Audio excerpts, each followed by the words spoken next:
2024లో 'మస్తాన్ సాయికి' సంబంధించి ఈ లావణ్య కేసును ఫైల్ చేసింది. 2023లో అతని చెల్లి పెళ్లికి సంబంధించినప్పుడు వీళ్ళిద్దరూ క్లోజ్ అయ్యారని, ఆ తర్వాత ఇద్దరి పరిచయం చాలా ప్రేమగా మారి, ఆ తర్వాత ఇద్దరి మధ్య లైంగికంగా ఇద్దరు కలవడం జరిగిందని, ఆ తర్వాత లైంగికంగా ఆమెని దాడి చేశాడు ఇతను అనేటువంటి కేసును ఆమె ఫైల్ చేసింది.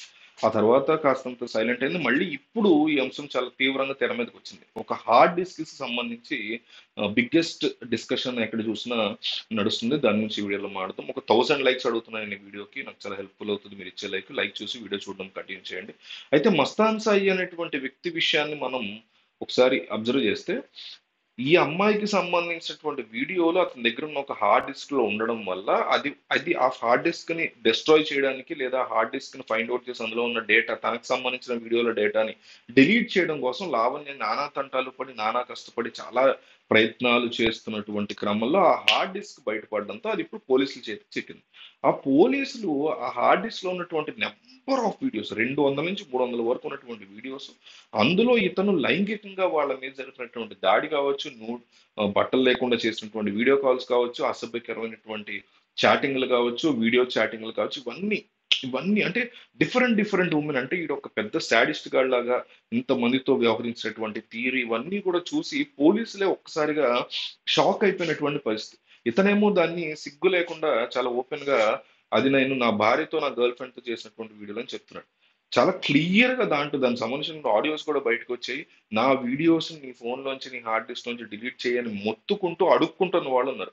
ఇది ఎక్స్టార్షన్ కి సంబంధించినటువంటి కాన్సెప్ట్. చాలా మందికి ఎక్స్టార్షన్ మీద ఐడియా ఉండదు. ఎక్స్టార్షన్ అంటే మనం ముఖ్యంగా 90% కేసెస్ లో 80 to 90% కేసులో ఆడవాళ్ళ మీద జరుగుతుంది.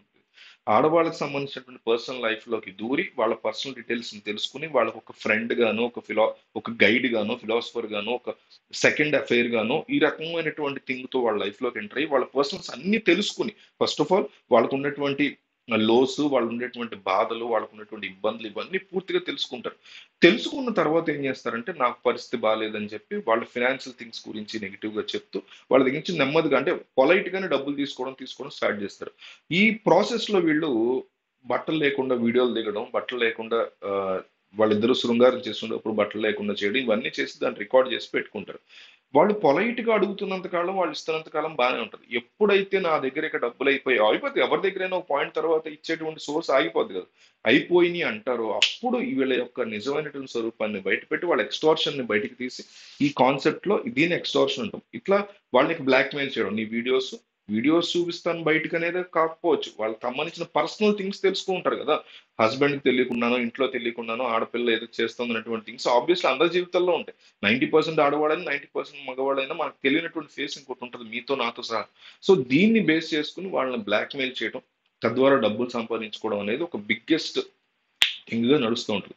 సో ఈ మస్తాన్ సాయి కూడా ఇదే చేశాడని చాలా స్పష్టంగా కనిపిస్తుంది. చివరికి హీరో నిఖిల్ కి సంబంధించినటువంటి వీడియోస్ ను కూడా అతను ఒక ప్రైవేట్ పార్టీలో అతని ఫోన్ ని హ్యాక్ చేసి మరి ఆ దాచు సాధించి మళ్ళీ అతను కూడా బ్లాక్మెయిల్ చేశాడని ఆరోపణ ఉంది. అతను ఇంకా రెస్పాండ్ అవ్వాలి, అతను రెస్పాండ్ అయ్యి దాని నుంచి మాడదు. ఇక్కడ నేను చాలా ఇంపార్టెంట్ థింగ్ ఒకటి మాట్లాడాలనుకుంటున్నా. దయచేసి ఇక్కడి నుంచి మాత్రం లాస్ట్ వరకు వీడియో చూడండి. పాయింట్ ఏంటంటే, మీరు ఆడైనా మగైనా, ఇది మగాళ్ళకు కూడా జరుగుతుంది. 80% ఆడవాళ్ళకి జరుగుతుంటే 20% దీంట్లో బాధితులు మగవాళ్ళు కూడా ఉన్నారు. వాళ్ళకి సంబంధించిన వీడియోలు కూడా ఆడవాళ్ళు మగవాళ్ళు బ్లాక్మెయిల్ చేస్తున్న ఇష్యూస్ నడుస్తూనే ఉన్నాయి.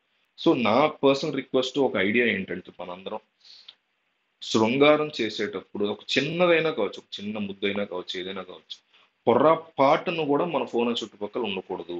పొరపాటును కూడా ఉండకూడదు, ఎట్టి పరిస్థితుల్లో ఉండకూడదు. మనం ఎవరితోన్నా వీడియో కాల్ చేసేటప్పుడు మనం ఒంటి మీద బట్టలతోనే నడవాలి. ఏ కథ నడుపుకున్నా, ఎంత హాట్ చాట్ చేసుకున్నా, ఏ రకమైనటువంటి డిస్కషన్స్, ఎంత డబుల్ మీనింగ్ లో మనం మాట్లాడుకున్నా, అవతల వాళ్ళు రికార్డ్ చేస్తున్నారు లేదా అనేది మనకు పూర్తిగా దాని గురించి అవగాహన ఉండదు. ఇది వెరీ వెరీ స్ట్రిక్ట్ గా మనం గనక పాటిస్తే, ఆడవాళ్ళైనా మగవాళ్ళైనా మనం సేఫ్ జోన్ లో ఉంటాము. ఎందుకంటే ఈ రోజు మన ఫోన్ లో ఉన్నటువంటి డేటా ఏదైతే ఉందో, ఇప్పుడు వీడియో తీసాను నేను, ఈ వీడియో కోసం ఎవరైనా ఈ ఫోన్ హ్యాక్ చేస్తారా? చేయరు. కానీ ఇందులో ఇలాంటి వీడియోనే నా ఫోన్ లో ఇంకొకటి నాకు సంబంధించి బట్టలు లేకుండా ఇంకోటి ఉంది వేరే అమ్మాయితో, దాన్ని హ్యాక్ చేసి నన్ను బ్లాక్మెయిల్ చేసేటువంటి అవకాశాలు ఎక్కువ ఉన్నాయి. ఈ రోజుల్లో విపరీతమైనటువంటి హ్యాకింగ్ పెరిగిపోయింది. బయట దాని గురించి డిస్కషన్ జరగట్ల. మీరు అబ్జర్వ్ చేస్తే ఇదివరకు బయటికి ఒక వీడియో లీక్ అవ్వడం అనేది చాలా రేర్ గా జరుగుతుండదు. ఈ మధ్యకాలంలో విపరీతంగా లీక్ అయిపోతున్నాయి వీడియోలు. సో తెర వెనక హ్యాకింగ్ అనేది చాలా ఈజీగా జరిగిపోతుంది. మనందరం చాలా జాగ్రత్తగా, కేర్ఫుల్ గా ఒళ్ళు దగ్గర పెట్టుకుని ఉండాలి. ఎస్పెషల్లీ ఇట్లాంటి పనులు చేసినప్పుడు వీడియో రికార్డింగ్‌లు మానేసుకోవడం అంత సుఖం లేదు. అలాంటివి చేయకండి. పొరపాటున కూడా చేయకండి. ఆ వీడియో డిలీట్ చేసేస్తానులే నేనని అనుకుంటాం. నా ఫోన్‌లోనే కదా అని అనుకుంటాం. ఈ 2 కూడా చాలా చాలా డేంజరస్ థింగ్స్. తీయడమే అసలు తీయకూడదు ఫస్ట్ ఆఫ్ ఆల్. మన ఫోను ఎక్కడ ఆల్రెడీ హ్యాకింగ్‌లో ఉంది అనే స్పృహతోనే మనం బిహేవ్ చేస్తే గనుక ఫోన్ల విషయంలో జాగ్రత్తగా ఉండొచ్చు. బయట మనం ఎక్కడైనా కలవటమో, ఎవరితో కలుస్తున్నామో, ఎఫ్ఐఆర్‌లు పెట్టుకుంటున్నామో, ఈ సుప్రీం కోర్టే అలౌ చేసింది కాబట్టి ఇదంతా పక్కన పెట్టేస్తే, మన ప్రైవసీకి సంబంధించి మనందరం చాలా జాగ్రత్త తీసుకోవాలి. కిందున్నటువంటి వాట్సాప్ లింక్ ఉంది. కామెంట్‌లో పెట్టాను. దాంట్లో ఆ గ్రూప్‌లో జాయిన్ అయితే, ఆ గ్రూప్ ఎందుకు ఏంటనేది పైన పిన్ మెసేజ్ ఉంటది ఆ గ్రూప్‌లో. ఒకసారి మీరు జాయిన్ అయ్యి చూడండి. ఆ గ్రూప్‌లో ఒక 1 వీక్ ఉండండి. మీకు ఒక ఐడియా వస్తది. సో, ఈ వీడియోకి ఒక 1000 లైక్స్ అడిగాను నేను. దయచేసి ఇవ్వండి. నాకు చాలా హెల్ప్‌ఫుల్ అవుతుంది.